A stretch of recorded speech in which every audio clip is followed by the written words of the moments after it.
అధికార పార్టీ ఏదైనా నిర్ణయం చేస్తే ప్రతిపక్ష పార్టీలు రోడ్డెక్కుతుంటాయి. అట్లెట్లా చేస్తారు? గింత అన్నాలం ఉంటదా? ఎవరని అడిగి ఈ నిర్ణయం చేసిండ్రు? వెనకకు తీసుకోకుంటే అగ్గైతే చూడు అని ధర్నాలు నిరసనలు చేస్తుంటారు.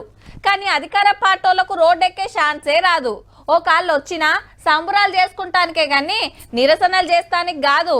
కానీ మన తాన పవర్లున్న పార్టీకి తప్పలేదు.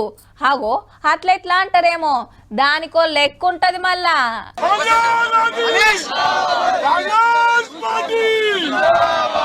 గల్లీకెళ్ళి ఢిల్లీ దాకా దేశమంతా నిరసనలు ధర్నాలు.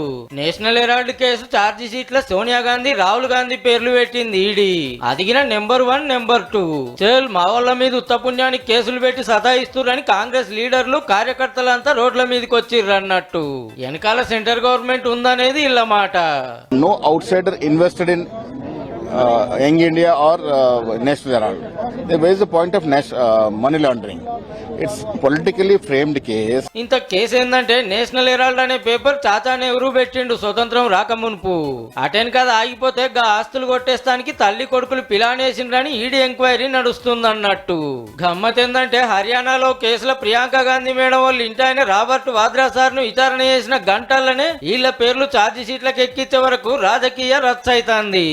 కాంగ్రెస్ పెరుగుదలను ఎప్పుడెప్పుడైతే చూస్తున్నారో అప్పుడు మా అధినాయకత్వాన్ని రాహుల్ గాంధీ గారిని సోనియా గాంధీ గారిని ఈడీ పేరు మీద వేధింపులు శురు చేస్తా ఉన్నారు.